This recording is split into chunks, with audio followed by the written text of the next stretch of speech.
Waziri Mkuu wa Israel Benjamin Netanyahu pamoja na Waziri wa Ulinzi Israel Katz wamesema jeshi la anga la Israel lilifanya shambulizi la anga katika mji wa Gaza likimlenga kiongozi wa Hamas Izz al-Din Haddad ambaye anaaminika kuongoza tawi la kijeshi la kundi hilo katika ukanda wa Gaza. Kwa mujibu wa vyombo vya habari vya Palestina, shambulizi hilo lilipiga jengo la makazi katika eneo la Rimal mjini Gaza. Hata hivyo, bado haijafahamika mara moja kama Haddad aliuawa katika shambulizi hilo ambalo linaonekana kuwa uvunjaji wa makubaliano ya usitishaji mapigano kati ya Israel na Hamas.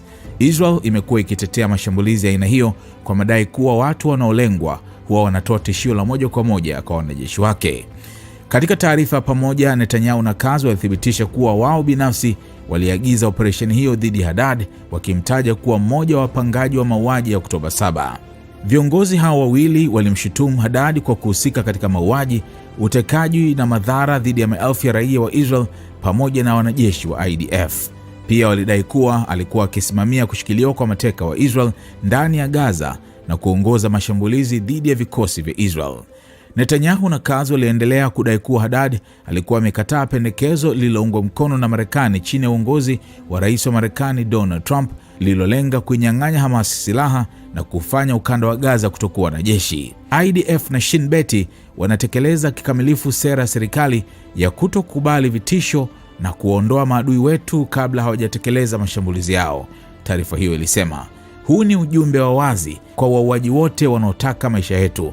Mapema au baadaye Israel itawafikia, taarifa hiyo iliongeza.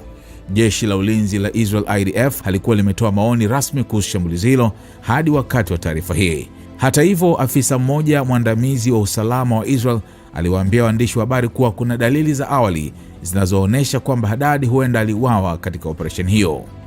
Wakati huo huo, kituo cha televisheni cha Israel cha Channel 12 kiliripoti kuwa Netanyahu na Katz walitoa idhini ya kumuua Haddad siku chache zilizopita baada ya maafisa wa Israel kuhitimisha kuwa alikuwa kikwazo kikubwa katika juhudi za kuishawishi Hamas kusalimisha silaha zake.